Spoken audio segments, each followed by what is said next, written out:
오늘 콘테 감독이 맨유전을 앞둔 인터뷰에서 나는 3-4-3을 선호한다. 웬만해서는 3-4-3을 쓰고 싶다. 그래서 쿨루셉스키와 히샬리송이 이제 맨유전에 나오지 못할 가능성이 꽤나 있는데, 하지만 우리 팀에는 3톱에서 뛸 수 있는 브라이언 힐이나 모우라나 페리치가 있기 때문에 3-4-3을 맨유전에서도 쓸 수가 있다. 이제 이런 인터뷰를 했어요. 이 인터뷰만 봐도 콘테 감독이 3-5-2보다는 3-4-3을 쓰는 것을 조금 더 선호하는 것으로 보이는데, 일단 최근에 토트넘의 경기를 보면 3-5-2를 썼을 때 경기력이 훨씬 더 괜찮거든요. 이제 그러다 보니까 지금 토트넘이 3-4-3이 아니라 3-5-2를 썼을 때 왜 경기력이 더 좋은지, 이 부분을 조금 더 살펴보려고 하는데, 그 이유 중에 하나는 이 중원에서의 영향력 자체가 훨씬 더 커진다는 것에 있습니다. 늘 3-4-3을 쓸 때 문제는 어떤 거였냐? 중앙 미드필더가 단 2명밖에 없었어요. 호이비에르와 벤탄쿠르. 그런데 여기서 이제 문제는 좌우 측면 공격수, 히샬리송이나 손흥민, 그리고 혹은 클루셉스키, 이 측면 공격수들이 중원 싸움에 가담해주는 유형이 또 아니기 때문에 정말 말 그대로 2명의 중앙 미드필더만 두는 전형을 쓰는 거예요. 그러다 보니까 시즌 초반부터 나왔던 문제가 3-4-3 전형을 쓸 때 중원에서의 영향력이 너무나 부족하다라는 거였거든요. 그런데 여기서 상대 팀들도 이러한 포인트를 정확하게 알고 나왔어요. 첼시도 원래 3-4-3을 쓰잖아요. 그런데 토트넘을 만나는 경기에서 유독 3톱에서 마운트를 내려서 3-5-2를 썼죠. 투엘 감독이. 그때 당신 투엘 감독이었습니까? 그리고 울버햄튼 같은 경우는 토트넘을 만나기 전까지는 4-2-3-1 전형을 썼는데, 토트넘을 만날 때 갑자기 전술을 바꿔서 4-3-3 전형을 썼고요. 그러면서 미드필더 숫자를 늘렸고, 여기에 더해서 포덴세를 제로톱으로 배치해서 포덴세까지 내려왔습니다. 그러면서 결과적으로는 중원에 4명의 선수가 배치되는 이러한 전형을 울버햄튼이 들고 나왔었거든요. 이제 이 장면을 보면 울버햄튼이 기본적으로 중원에 3명의 미드필더를 배치하고, 여기에 대해서 포덴세까지 제로톱으로 나오니까 내려와서 4명의 선수가 결과적으로는 중원에 배치가 되는 거예요. 그런데 반면에 토트넘은 중원에 벤탄쿠르와 호이비에르 2명밖에 없으니까 당연하게 또 중원에서 선수가 부족해지는 상황이 나왔습니다. 그러다 보니까 여기서 나오는 문제는 뭐냐면요, 수비 라인에서 중앙으로 패스를 보내주면 울버햄튼 선수들이 빠르게 달려들면서 압박을 하니까 편안하게 볼을 받을 수가 애초에 없었죠. 이 장면도 보시면요, 에버튼 선수들이 중앙에 밀집해 있는데 여기서 호이비에르와 벤탄쿠르가 중앙에 이제 위치하고 있는 거죠. 이제 그러다 보니까 당연하게도 이 중원에서 선수 숫자 싸움이 안 됩니다. 그러면 빌드업 할 때도 문제가 되고, 만약에 여기서 세컨볼이 떨어지면 에버튼이 승리할 가능성이 훨씬 더 높아져요. 선수 숫자가 많으니까. 이 장면도 보시면 에버튼이 중원에 선수가 많은데 여기서 호이비에르가 이 선수들 사이에서 볼을 받고 있죠. 그리고 벤탄쿠르도 후방에 위치하고 있는 걸 볼 수가 있습니다. 그러니까 이렇게 중원에서 숫자 싸움이 안 되다 보니까 토트넘이 볼을 전개하는 것 자체에 문제가 있었어요.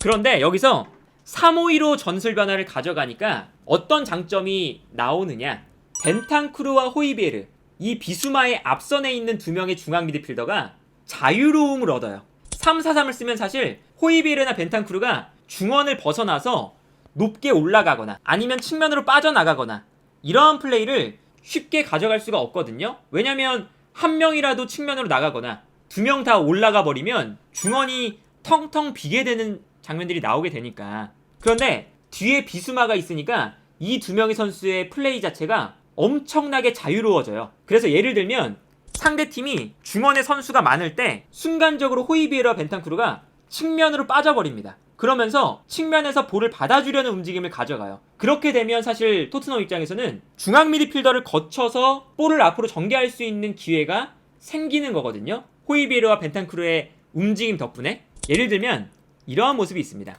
에버튼이 여전히 중앙에 선수가 많아요. 이때 토트넘의 미드필더 라인이 비수마가 가장 뒤에 있고 벤탄쿠르와 호이비에르가 그 앞에 있죠. 근데 여기서 재밌는 건 호이비에르가 측면으로 빠져 있습니다. 호이비에르가 측면으로 빠질 수 있는 건 비수마와 벤탄쿠르가 이미 중원에 있으니까 한 명 정도는 측면으로 빠져서 볼을 받아주는 움직임을 가져갈 수가 있는 거예요. 이제 그러다 보니까 토트넘 입장에서는 에버튼의 선수들이 몰려있는 중원을 거치지 않고 측면 지역으로 볼을 보내서 호이비에르를 통해서 볼을 전개할 수가 있게 된 거죠. 3-5-2를 썼을 때 3-4-3에 비해 공격에 대한 전개가 잘 된다 라는 이제 평가들을 많이 하잖아요. 그런 평가가 나오는 이유가 호이비에르와 벤탄쿠르의 움직임이 자유로워지면서 중앙에 상대팀의 미드필더 라인들이 몰려있을 때 빠져주면서 볼을 받아줄 수 있는 움직임을 가져간다. 이게 가장 큰 포인트 중 하나거든요. 지난주에 있었던 브라이튼전에서 이런 장면들이 특히나 많이 나왔어요. 이 경기는 경기를 시작할 때부터 3-5-2 전형을 들고 나왔는데 이 장면을 보세요. 브라이튼의 선수들이 중앙에 몰려 있습니다. 그래서 일단 이 토트넘이 중앙 지역으로 들어오지 못하게 막고 있는데 여기서 비수마, 벤탄쿠르, 호이비에르 3명의 미드필더가 형성되잖아요. 이때 호이비에르가 이미 중앙에 벤탄쿠르와 비수마가 있으니까 측면으로 내려가는 움직임을 보여줍니다. 이 다음 장면을 보시면요. 호이비에르가 순간적으로 내려와서 플레이하다 보니까 호이비에르 쪽에서 공간이 발생하기 시작해요. 그리고 브라이튼의 선수들은 중앙에 밀집해 있는 걸 볼 수가 있고요. 이제 그러니까 토트넘 입장에서는 호이비에르 쪽으로 패스를 보내줄 수가 있게 된 거예요. 이 다음 장면을 보면 결국에는 호이비에르가 측면에 빠져 있으니까 압박을 받지 않는 호이비에르 쪽으로 패스를 보내주고 여기서 호이비에르가 편안하게 볼을 잡아서 앞쪽으로 패스를 보내주는 장면이거든요. 그러니까 이 장면만 봐도 기본적으로 중앙에는 브라이튼 선수가 훨씬 더 많아요. 그런데 호이비에르가 순간적으로 측면으로 빠져서 플레이하다 보니까 여기서 토트넘이 중원을 거쳐서 앞으로 볼을 전개할 수 있는 여유가 생긴다. 요게 이제 이 3-5-2 전형을 썼을 때의 가장 큰 강점이라고 할 수가 있거든요. 그리고 두 번째 장점은 뭐냐? 호이비에르와 벤탄쿠르가 많이 움직이면서 넓은 활동 반경을 가져갈 수가 있게 되는데 여기서 호이비에르와 벤탄쿠르의 장점은 뭐냐? 많이 움직여주면서 상대를 적극적으로 압박하는 능력이 뛰어난 선수들이에요. 그런데 3-4-3을 쓰게 되면 이 두 명의 선수가 적극적으로 압박을 가져가기가 힘들죠. 그런데 3-5-2를 쓰게 되니까 비수마가 최후방에 위치하고 그 앞에 있는 벤탄쿠르와 호이비에르는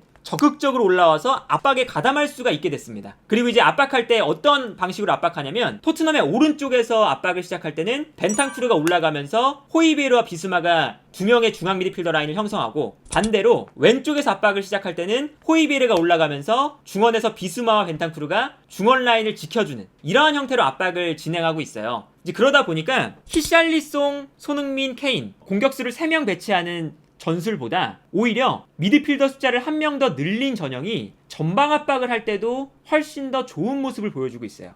예를 들면 이런 장면들이 있죠. 3-5-2 전형을 쓰는 장면인데 이때 손흥민과 케인이 수비수들을 한 명씩 붙잡고 있어요. 그런데 여기서 벤탄쿠르가 올라와서 상대 수비수 한 명을 압박하고 있는 걸 볼 수가 있습니다. 그러면서 자연스럽게 호이비에르와 비수마가 후방에서 중원을 지켜주는 거죠. 그러니까 이렇게 3명의 미드필더 라인을 쓰게 되면 한 명의 선수 정도는 적극적으로 올라가서 압박을 할 수가 있게 되는데 적극적으로 올라가서 압박할 때 호이비에르나 벤탄쿠르가 압박을 너무나 잘해주기 때문에 이 3-5-2 전형을 쓰는 것이 훨씬 더 토트넘이 전방 압박을 할 때 이득이라는 것입니다. 그리고 여기에 더해서 측면 공격 상황에서도 훨씬 더 3-5-2를 쓸 때가 좋습니다. 어떤 게 있냐면요. 특히 3-4-3 전형을 썼을 때 왼쪽 라인 손흥민과 페리시치 혹은 손흥민과 세세뇽 요 라인은 사실 공격적으로 그래도 토트넘에서 괜찮아요. 그런데 오른쪽 특히 최근에는 쿨루세프스키가 아니라 히샬리송이 나왔는데 히샬리송과 에메르송, 히샬리송과 도어티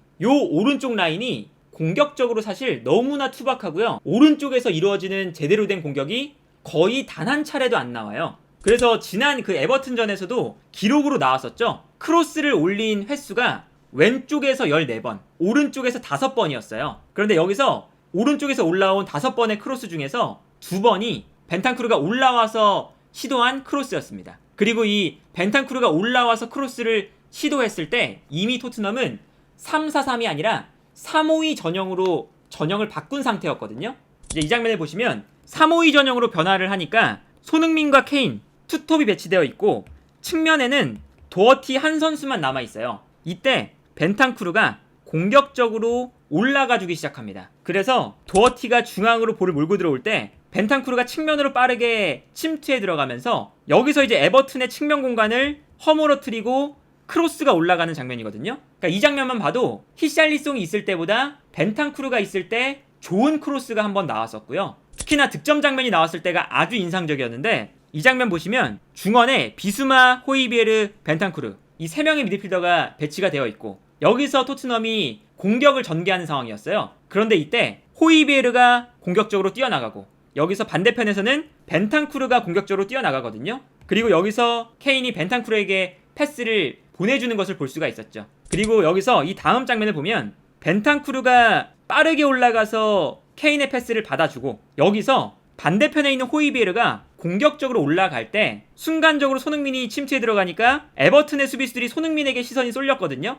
여기서 벤탄쿠르가 반대편 측면으로 아주 정확한 크로스를 보내줍니다. 그래서 호이비에르가 아무도 없는 상황에서 부지런하게 올라가서 벤탄쿠르의 크로스를 받아줬어요. 그래서 여기서 호이비에르가 아주 결정적인 위치에서 크로스를 받아서 득점으로 마무리하는 이러한 모습을 볼 수가 있었는데, 호이비에르와 벤탄쿠르가 공격적으로 올라갈 수 있다는 것이 토트넘의 공격에 얼마나 큰 도움이 되는지를 볼 수 있는 장면이죠. 그래서 결과적으로는 뭐 빌드업적인 부분이나 아니면 중원 싸움에 대한 부분이나 그리고 전방 압박에 대한 부분이나 그 공격에 가담하는 부분까지 3-4-3을 썼을 때보다 3-5-2를 쓰면서 중원의 호이비에르와 벤탄쿠르에게 조금 더 자유롭게 움직일 수 있는 충분한 상황을 만들어줬을 때 지금까지는 토트넘이 훨씬 더 경기력이 좋다. 그래서 어쨌든 지금 토트넘이 조금 더 잘 풀리는 전형은 3-4-3보다는 3-5-2다. 이렇게 좀 볼 수가 있을 것 같아요.